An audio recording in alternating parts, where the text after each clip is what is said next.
Drama serial leader की अगली किस्त में हम देखेंगे कि मंसूर असिस्टेंट कमिश्नर आसिफ की गाड़ी के आगे अपनी बाइक लेकर आ जाता है और बाइक उसकी गाड़ी के आगे लेकर आकर रोक देता है, क्योंकि वो जानता है कि उसके साथियों को मरवाने का ऑर्डर आसिफ ने दिया था।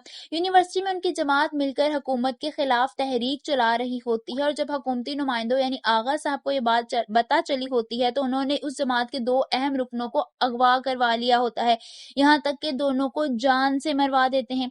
ये बात मंसूर के लिए हरगिज काबिले कबूल नहीं होती और इसी बात का बदला लेने के लिए वो आसिफ की गाड़ी के आगे आ जाता है।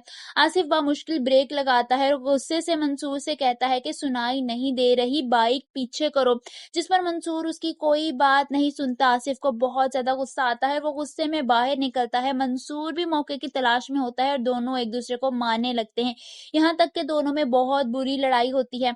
मंसूर आसिफ को बहुत ज्यादा मारता है, आसिफ पूरा जख्मी हो जाता है। वहीं रुबाब अपनी शादी के बारे में अपने बाप से बात करते हुए कहती है कि बाबा मुझे आसिफ से शादी नहीं करनी, जिस पर उसके वालिद यानी आगा साहब उसे कहते हैं कि तुम्हारी शादी आसिफ से ही होगी। रुबाब कहती है कि लेकिन बाबा, इससे पहले कि वो अपनी बात मुकम्मल करती आगा साहब यानी उसके वालिद उसे खामोश करवा देते हैं और कहते हैं कि लेकिन नहीं सुनना मुझे। रुबाब को लगा था कि उसके वालिद उसकी बात समझेंगे और मानेंगे, मगर यहाँ तो उलट ही हो रहा होता है। वो दुखी दिल से खामोश हो जाती है। वहीं आगा साहब को जो पता चलता है कि आसिफ का ये हाल हो गया है, वो जल्दी से पुलिस को अपने पास बुलाते हैं। सब मीडिया वाले भी आ जाते हैं और उससे सवाल कर रहे होते हैं कि आसिफ का ये हाल किसने किया।